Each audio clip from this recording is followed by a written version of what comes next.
The only thing we've got left to do in topic 4 is look at number 3, the third feature of the term structure of interest rates. That is yields on short-term bonds. Now remember, this is US terminology, and short-term bonds means short-term debt markets, so a year or less, are more volatile than yields on long-term bonds. And we can see that in this graph for the US. So I've got data from 1985 to 2015.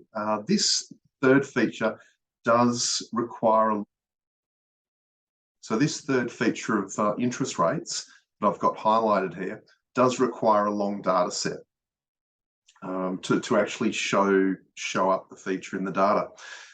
Now, when it says that short-term interest rates are more volatile than long-term interest rates, it doesn't mean on a sort of week-to-week, month-to-month basis. It means over the course of the business cycle. So over the course of, say, 2, 3, a typical business cycle movement is typically 2, 3, 4 years. Sometimes expansions can be 5, 10 years, 12 years, 15 years, even a couple of decades. So when I talk about over the course of the business cycle, I'm typically thinking in my mind of a period of 2, 3, 4, 5 years without sort of being overly precise about it.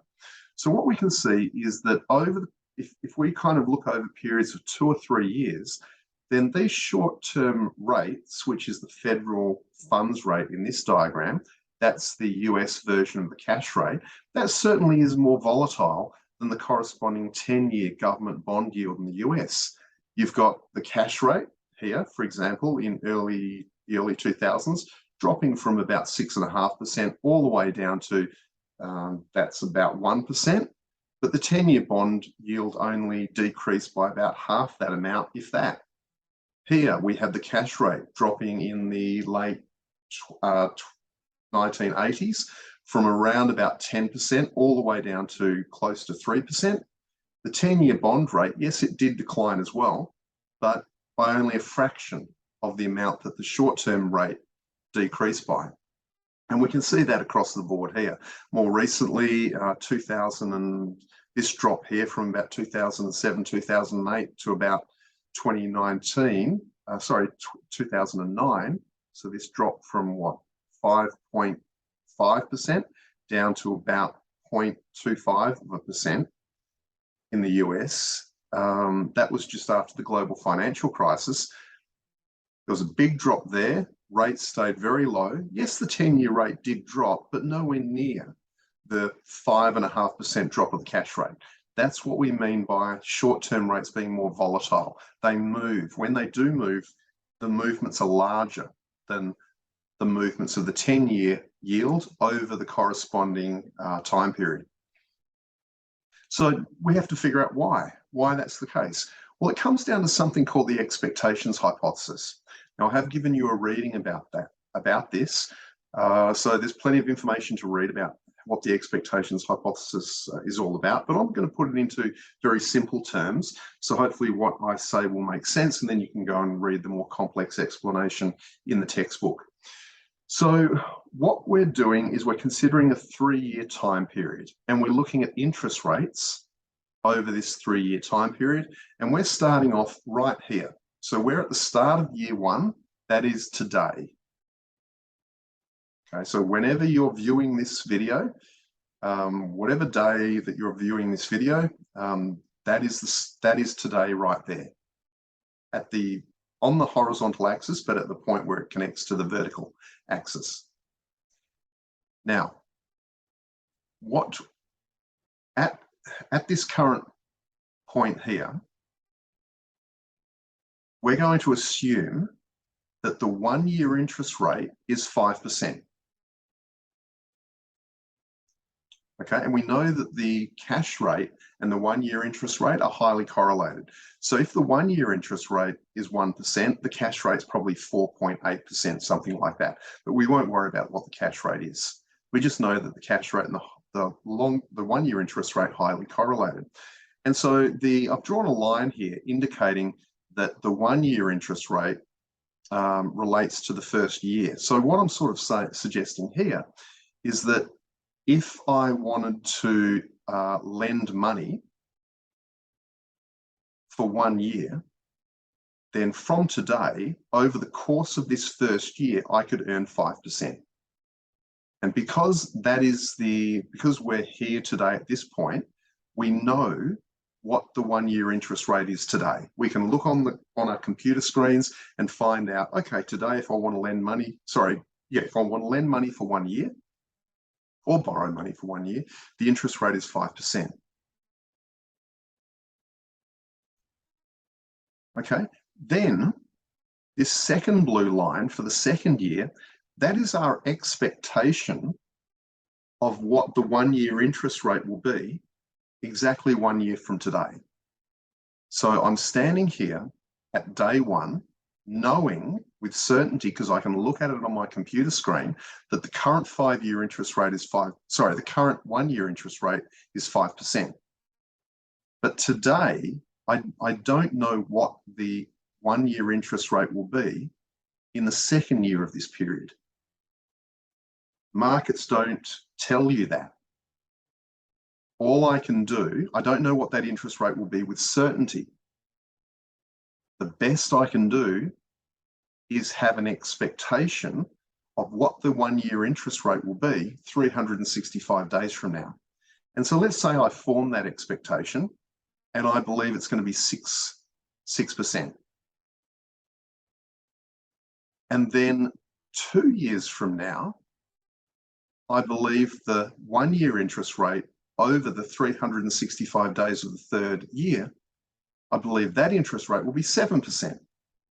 So I know this 5% with certainty because I can look it up today, but this 6% and the 7% 1 year interest rates over the second and third year of the period that we are considering, they are expectations. So as a lender of money, I know I can get 5% for the next year, and I'm guessing or expecting that I can get 6% the year after that and 7% the year after that. Let's just assume that I believe over this 3 year period that economic growth is going to strengthen in Australia and the inflation rate is going to go up. And as a result of that strong expected growth, the demand for loanable funds will be rising. And the cash, well, actually, no, let's think about it this way. In terms of the 1 year interest rate, I'm assuming that over these 3 years, economic growth is strengthening and inflation will be increasing. So that's an easier way to explain it. Inflation will be increasing. So over the 3 year period, I expect the cash rate to be rising because I'm looking forward over the next 3 years thinking, particularly in years 2 and 3, inflation is going to break out and the cash rate is going to be rising. As the cash rate rises in year 2 and year 3, the 1 year rate will move with it because the correlation between the cash rate and the 1 year rate, reasonably strong. I know in past videos I have sort of said the strength of the correlation between the cash rate and the 1 year rate tends to weaken at about anything beyond a year, and the correlation between the cash rate and longer term interest rates really drops off. But the correlation between and the causality between the cash rate and the 1 year rate, it does exist, okay, because the cash rate and the 1 year rate, substitutable markets. So when the cash rate goes up, I'm assuming the 1 year rate goes up. Let's say 1 for 1 for simplicity. So I'm looking forward and I'm thinking to myself, in year 2 and year 3, the economy is going to strengthen, inflation is going to break out, and the central bank will raise the cash rate, which will lift the 1 year rates as well in the future. And I believe that the 1 year rate is going to go up to 6%, and that's going to go up to 7%. So today, if I'm lending money, say $1 billion, I'm one of these big players, I'm lending money, if I loaned my money for 1 year and then got it back, and then the next day loaned it for another year and then got it back after that year, and then the next day loaned it for a third year, then my expected return would be an average of 5%, 6%, and 7%. These are annual interest rates. So my expected annual return on this loan would be 6%. And so markets, different durations of lending compete against each other for funds. So the 3-year market has got to compete against the 1-year market and offer a competitive interest rate. And the 10-year rate is competing against the 3-year market. It needs to offer a competitive interest rate. So ignoring all other factors that can affect bond yields, such as the liquidity premium theory and et cetera, for the 3-year market to be competitive in attracting my money, today the 3-year interest rate would have to offer 6% over 3 years. So the 6% is an annual interest rate, but the loan is over 3 years. So I'd get 6% in the first year, then another 6% in the second year, another 6% in the third year. Why does it have to be 6%? Because I can earn 6% on average if I invest my money in the 1-year market for 3 consecutive periods of 1 year.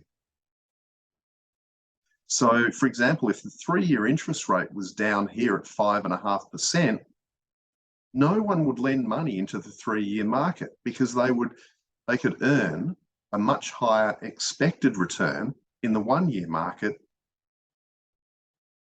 of 6%. So hopefully that makes sense. And this is called the expectations hypothesis. So what it's saying is today, the 3-year money market, the 3-year bond market will pay an annual interest rate which is equal to the market's expectation of the average of future short-term interest rates. So I could lend money into the 1-year market and get an expected return of 6%. I would expect pretty much the same return if I loaned my money once in the 3-year market, 6%. So hopefully that just makes intuitive sense to you, the way I've explained it there. It should do. So the only other thing we then have to do is visit the last slide of this topic and figure out how this expectations hypothesis, which states that long-term rates equal the average of expected future short-term rates, how that fact means that yields on short-term rates are more volatile than yields on long-term. How yields on short-term bonds are more volatile than long-term yields on long-term bonds. So why does this hypothesis, and intuitively this makes sense, it's very hard to see it within the actual data. In fact, it's impossible because, we would have to know the market's expectation of the 1-year interest rate next year and the 1-year interest rate 2 years from now. So it's very hard to prove it, but intuitively it makes sense that this hypothesis is kind of true. And what this hypothesis really tells us is something about where the 3-year interest rate will set itself. So the 3-year interest rate is going to be influenced by a lot of different factors, and you've read about those factors. But one of the factors that will affect the 3-year interest rate, in addition to all of those factors that you've read about, which influence the demand and supply of loanable funds in the 3-year market, another factor will be what the market expects these short-term interest rates to do over the next, say, 3 years. So what we've got to do is figure out how this hypothesis leads to the result that short-term interest rates are more volatile than long-term rates. And we can see it here. The short-term rates, the 1-day rate in purple, definitely have bigger swings than the blue line, the 10-year rate. Now, that fact that these short-term rates move more than the 10-year rates is because of the expectations hypothesis, but I haven't told you how the expectations hypothesis explains the fact that short-term rates are more volatile. So let's go to that. I'll use this. What we've got here, I've got the original 6% 3-year interest rate, and then I've got the 5% rate here, the 6% rate, and the 7% rate there. So that's from the previous diagram. But what I'm doing now in this diagram is assuming that today, okay, let's say today, midday, the market's expectations of the 1-year rate have gone from, or the 1-year rate has gone from 5, not the expectation, the actual 1-year rate has gone from 5% and it's jumped all the way up to 7%. Why? Maybe there's been a need to push the cash rate up by 2%, which will push the 1-year rate up by 2%. Why? Maybe there's been a sudden outbreak of inflation. Doesn't matter why. We're just considering a hypothetical situation here. So it's kind of weird to have to explain a hypothetical situation. So either way, the cash rates jump by 2%. We're assuming that pushes the 1-year interest rate up today from 5% to 2%. Sorry, from 5% to 7%. Now, how does the 3-year interest rate respond? Well, the 3-year interest rate's still got this temptation to settle itself or to set itself of the average of the current and future short-term interest rates. So we recalculate the average, but now using 7%, 6%, and 7%, and we get an average of 6.66%. So if we have a 7% cash rate today, and it's expected to drop to 6%, but then go back up to 7%, the average is 6.66%. But the important thing is to realize what's happened here. Short-term interest rates have increased by 2%. And through this expectations hypothesis and this averaging effect, the 3-year interest rate has only jumped by 0.66%. The cash rate and the 1-year rate, 2% increase. The 3-year rate, only 0.66 through this averaging effect. Is that what we see here? Absolutely.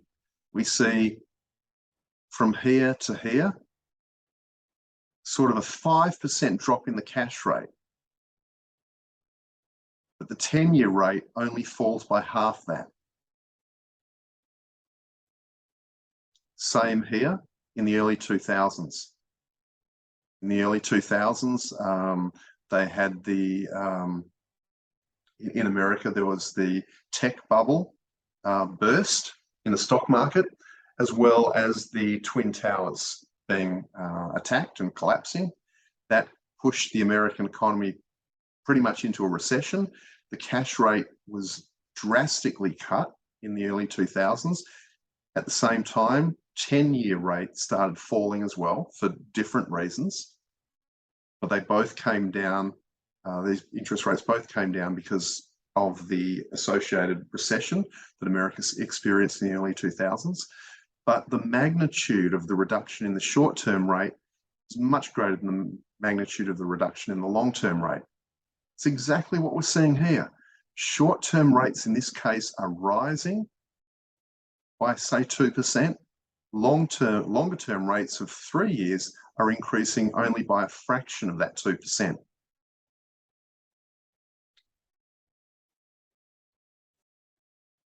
So there you go. That's the term structure of interest rates. And we've got these 3 features here. And so now hopefully you have better insights into why interest rates generally tend to move together over time, why long-term interest rates are generally higher than short-term interest rates. That is why the yield curve is normally upward sloping. And then finally, why over the course of the business cycle, short-term rates tend to move up and down by more than long-term rates over the corresponding period.